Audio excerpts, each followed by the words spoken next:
I was still a very young pastor when I walked into the office of my little county seat church and found my first appointment already there sitting in the chair across from my desk in an absolutely shocking condition.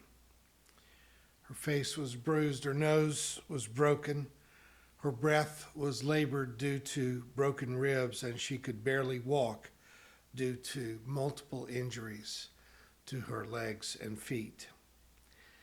She was a middle-aged mother. She was also a nurse at the local hospital where her supervisors were no longer willing to believe another story about her having fallen down the stairs or run into a door. She was also a member of the Catholic Church that was just a couple of blocks down the street from the church where I worked. She was coming to see me after having visited her priest because I had become the default professional associated with the local AA and Al-Anon groups in town. I was writing my master's thesis on the treatment of addiction, and so most evenings I could be found in some church basement around town attending an AA or Al-Anon meeting. This woman, I'll call her Claire, had survived a long history of abuse, and so this was not the first time that I had tried to persuade her to let me take her to the police, to document her injuries, to hire an attorney, and to start divorce proceedings. That morning, with her lips and gums still bloodied, she told me that she had already talked with her priest and that he had told her that this abuse was her cross to bear. She had, at a very young age, taken vows to be a nun, but she left the convent to marry and have a family. Breaking those vows were, her priest advised her, a terrible sin. And if she also broke her marriage vows, she would surely go to hell. I know that many of you cringe when I reference the Catholic Church as being a cult, but trust me, I don't do it lightly, and I don't do it without evidence. That conversation was 45 years ago, and I'm still mad about it. 2 generations ago, many families stayed together because of religious, family, and social pressure. Domestic violence, child abuse, affairs, addictions were, especially in small towns like Russellville, Kentucky, they were secrets that everyone knew, but no one spoke about. It was about the time that my own parents, Protestants in a fairly progressive church, had disowned my eldest brother because he got a divorce. My mother explained simply that he had brought shame on our family and that we were never to speak to him or speak of him again. In those days, the church and the government were deeply invested in seeing that families stayed together. Women often worked but didn't make half as much money as men, and they couldn't support their children on their own. Men, who were generally the primary breadwinners, were mostly considered to not be competent to raise children on their own. They believed that children had to have a mother. Society was dependent upon men and women staying together, and their staying together kept neighborhoods and schools and churches stable. Now, let me be very clear about this. God doesn't have an articulated interest in the mating habits of people, or of dolphins, or dogs, or bees. Some animals evolved to mate for life, and some evolved to spread their seed around the herd as much as they could. Each insect, animal, and fish evolved reproductive practices that best served their survival. Religion evolved social rules that best served individual survival, but also the survival of the tribe. In earlier days, Jews and some Christians allowed men to have as many wives as they could financially support. But women were never allowed to have multiple husbands. This wasn't God's idea. This arrangement served two purposes.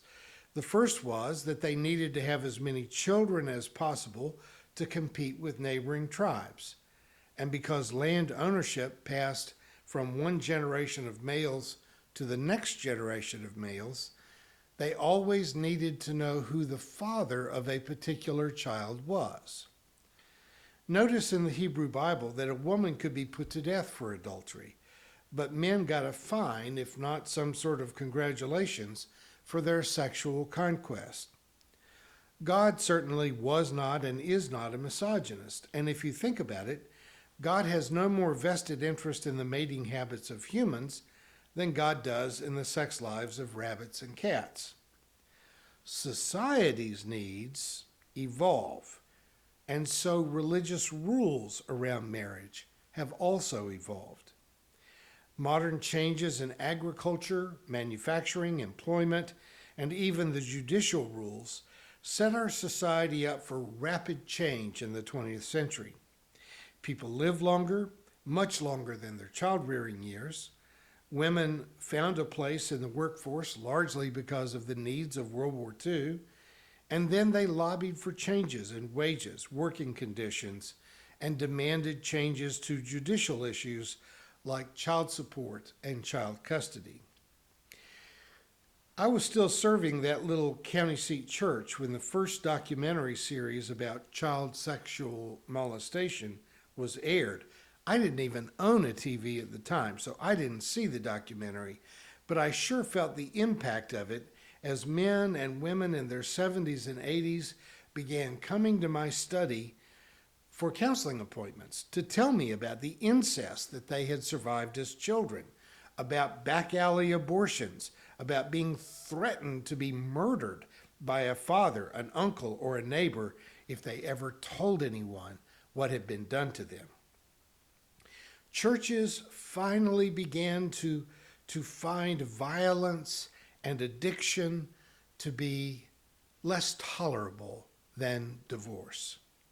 Even my parents realized that they were wrong to disown my oldest brother, and in fact, they convinced themselves that they had never disowned him, and they even insisted that they had never said the horrible things that still ring in my ears. The world changed further as the gay rights movement began to educate a deeply prejudiced culture to the fact that everyone isn't straight and that gay people are not psychologically or biologically damaged, and that they are, in very truth, actually quite fabulous. From the mid-1970s to now, the world didn't change by just 50 years. We changed by 1,000 years. And now people just don't have to stay married. People don't have to pretend to be straight anymore. Children don't always have a mom and a dad. They often have two dads or two moms, and any number of configurations of step-parents, half-siblings, and changing roles within their childhood years. When I became a single father, my daughter was only 5 years old, and it was still rare for a dad to have primary custody of a child, especially a daughter. But we not only weathered through the challenges, I can honestly say that after 30 years of being a solo dad, my adult daughter is now my very best friend and one of the most amazing people I have ever known. She may not be perfect, and it is in those imperfections that I can see my own influences the most clearly. As her best friend from childhood pointed out to me once, you cannot tell a kid that they are the princess at the center of the universe every day of her life and then act surprised when they start to act like they think that they are the princess at the center of the universe. So I have to own that. But with all of these liberating changes in society came a certain amount of cultural narcissism.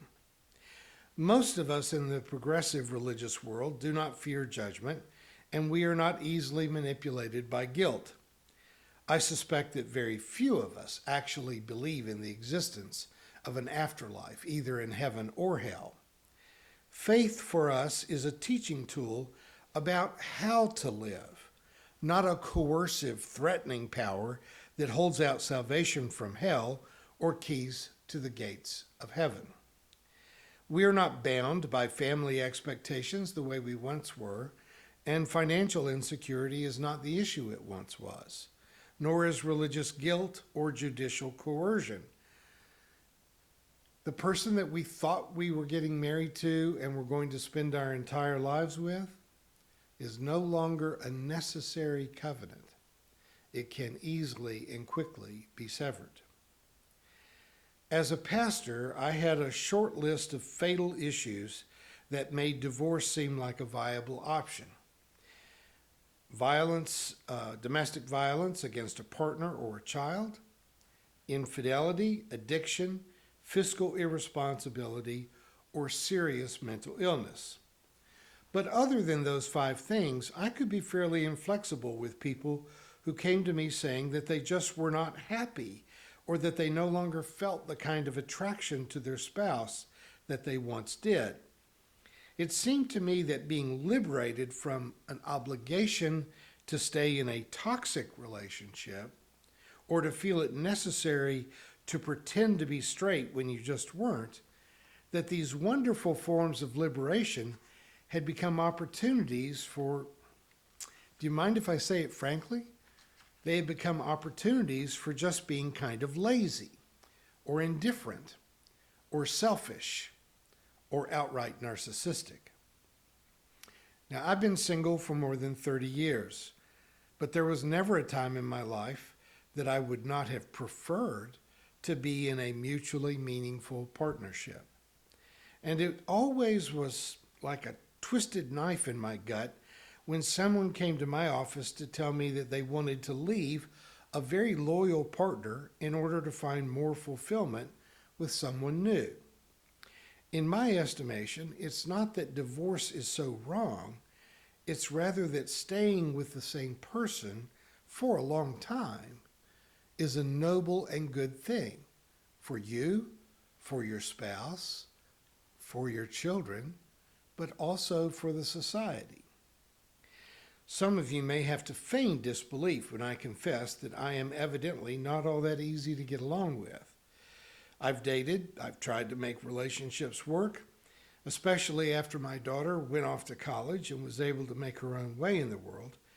I never imagined that I would be single forever. I didn't even imagine that I would be single for very long, but the decades have added up. Now I am on the verge of marrying again. Samuel Johnson once described remarriage as the triumph of hope over experience, and I assure you I have more than a little trepidation about this change. After middle age, you don't get married to start a family or to buy a house. In the 21st century, people must find a reason to get married, and sometimes they have to regularly find reasons to stay married. We have to weigh the value of our independence in the balance with the pain of our loneliness. On my own, I keep a tidy house. I manage my finances carefully. I've learned to be a pretty good cook. I exercise, go to the movies, comedy shows, live music venues, all without ever having to ask permission or obtain the approval of anyone else to do it. But then I wind up eating, watching movies, or going to events alone, which frankly is not how humans evolved. We crave being in a pack, a herd, a tribe. And in these days of such divided society, buddies can be hard to come by. In the breeding years, people may marry to have a partner for sex, for child rearing, but at some point, while sex and helping with the grandkids might be motivating, older people seek out a partner for conversation, for sharing the meaning of life. I'll never forget the day I visited the British Museum on a solo trip to England. I came into the room where the Rosetta Stone was on display. I'd heard of it all my life, but I'd never seen it. The Rosetta Stone is that amazing find of Napoleon's army that had the same inscription in Greek, a fairly primitive Egyptian dialect, and Egyptian hieroglyphics. For centuries, people had tried to translate the hieroglyphics that are found all over Egypt. But the code had been impossible to break until this stone was discovered that unlocked thousands of years of Egyptian history. I wanted so badly to turn to someone, to anyone, and just say, would you look at that? I've never felt more alone than I felt in that moment. I was looking at something that was both amazing and very important to me, important to world history, and I had no one to share that moment with. In previous centuries, divorce was frowned upon because the partnership of marriage helped people to survive financially, and long-term stable families supported the stability of society. But folks, religions were not created by God. Not Christianity, not Judaism, not Islam, not Buddhism or Hinduism. Each religion was born in a setting in which it was needed to solve social problems that existed at that specific time. And each of those major world religions has evolved through the years to adapt to the needs of a changed society. The 18th century philosopher Voltaire is reported to have said, if God did not exist, we would be forced to invent him. As critical as Voltaire was of organized religion, I think that quote might be a bit more of a 19th century quote. I don't think he would have gone quite that far, but still we understand exactly what it means, that religion is useful even if its stories are not historically true, and even if the God that it intends to worship doesn't really exist. Similarly, Mark Twain is often mistakenly credited with having written, God created man in his own image, and man, being a gentleman, returned the favor. In this case, we actually know that the real author was a contemporary of Twain's, one Frank Wedekind. But regardless of my obsession with proper attribution, the point is this: humans created all of the world's religions, and we created them because we needed them. We needed them to constrain our worst instincts and to give society a chance of being relatively safe and meaningful for most people. The real tension here, once we accept that fact that humans invented religion rather than God, is whether a religion is fashioned to help the individual or to help the society. Promoting compassion, generosity, forgiveness, tolerance, kindness, especially kindness to immigrants, I should say, and even love for our enemies is certainly good for society. And it arguably helps to make us, as individuals, better, more likable, and nicer people. But once you accept that God is not locking you in chains to another person, even though you may have said, I do, too hastily, and you really don't want to uphold that until death do us part pledge, then the advent of no-fault divorce makes it so easy to give up on a committed relationship and to wander away to try to find your happiness elsewhere. What I'm wanting you to consider today is the degree to which this liberty is a gift to the individual, but possibly a kind of poison to the society. Granted, some relationships are so toxic that no child benefits from staying in a home with two warring parents. A parent who is sufficiently unhealthy to be a real threat to the child demands that the better parent take action. But as we say in psychology, when you hear hoofbeats, you think horses rather than zebras. We can say that in most cases, children are much better off when they grow up in a home with two loving parents.